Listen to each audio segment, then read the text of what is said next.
Some lawmakers say President Biden's $5.8 trillion budget proposal is exactly what we don't need with out-of-control gas prices and 40-year high inflation. Florida Congressman Byron Donalds, one of those lawmakers on Capitol Hill. Congressman Donalds, great to see you on this Friday. Thanks for joining us. Good to be back with you. Thanks for having me. Some have speculated the president's budget directly connected to the midterm elections. In fact, the Washington Post released this article titled, "It's about the 30-second ads. Biden budget offers a counter to GOP midterm attacks." So let's talk about this for a minute. Why do you think it's a bad deal, and what would the consequences be if some of the measures the president wants gets through? Well, first of all, I think the Washington Post headline is ridiculous. It's normal, typical for them. Look, here's the deal. It doesn't counter what Republicans have said. It actually demonstrates what Republicans have said. Joe Biden wants to spend $73 trillion over a decade. You're talking about $16 trillion in new debt over a decade. That's what his budget does. It's an increase of 66% of spending over the current baseline. We already have a problem with too much government spending from Washington, D.C. All Joe Biden does is increase that massively. So it would lead to more inflation. By the way, there's $25 billion in tax increases on oil and gas in the president's budget. So for the average American struggling to fill their gas tank every single day, Joe Biden's budget doesn't make things better for you. It makes them significantly worse, because those tax increases are going to be passed on to oil companies, passed on to gas companies, and it's going to hit consumers right in the pockets. Right, and let's talk about that for a minute, because right now President Biden wants to release 1 million barrels from the U.S. reserves for the next 6 months. Now, you responded on Twitter writing, "The Keystone XL pipeline could be supplying 830,000 barrels of oil from Canada to U.S. refineries. But on day one of his administration, Biden put an end to this plan. Now, the president is planning to release 1 million barrels of oil per day from our strategic reserves. This move is dangerous." Talk us through this, Congressman. Let's talk about why this is so dangerous and why we aren't seeing more regulations lifted. The strategic oil reserve is named that way if we have a catastrophic issue in the United States. That's why it's strategic. Him using oil out of that with no plan, frankly, to replace it, all that is going to do is put the United States in a much more vulnerable position at some point in the future. We could simply be getting this oil from Canada, our allies to the north, and it would be easy for the American people to consume it. And then if he would stop with his draconian regulatory policies on the oil and gas industry, we could produce the rest here in the United States.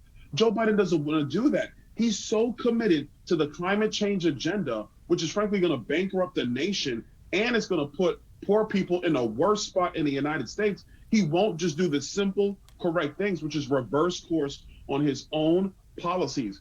America, listen, the strategic reserve is not to be used like this. It's for times when the United States does not have the ability to access oil fields around the globe and here at home, for many reasons we can't even contemplate right now. Right. Not simply to just keep prices low. And Senate Minority Leader Mitch McConnell said it best: it's like dropping a pebble in the ocean at this point. It's really going to put a very small dent for a short period of time. Meantime, the Progressive Caucus did take issue with President Biden's budget proposal when it came to national defense spending, currently right now at $813 billion. In fact, the caucus posted this on Twitter. They posted, "It's simply unacceptable that after the conclusion of our longest war and during a period of Democratic control of both chambers of Congress, the president is proposing record high military spending." I can hear you over there, Congressman Donalds. Of course, Republicans say it's not enough, and they question why at this time when we are seeing a war in Ukraine that now would be the time we would even think about less of a defense budget, as these progressives suggest. I don't even know what they're talking about. They're not living in the real world, folks. Listen, the reality is that the Chinese are building their military faster than we are. There are conflicts all over the world.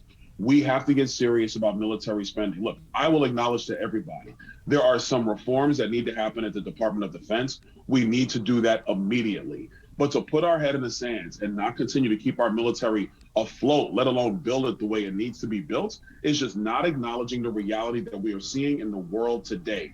Number two, and point two, the increase is a 4% increase, but inflation this year is 8%. Even the president's own acknowledgement of inflation in his budget is wrong. He's forecasting 3 to 4% inflation, but his own policies will unleash 7 to 8% inflation year over year in the United States.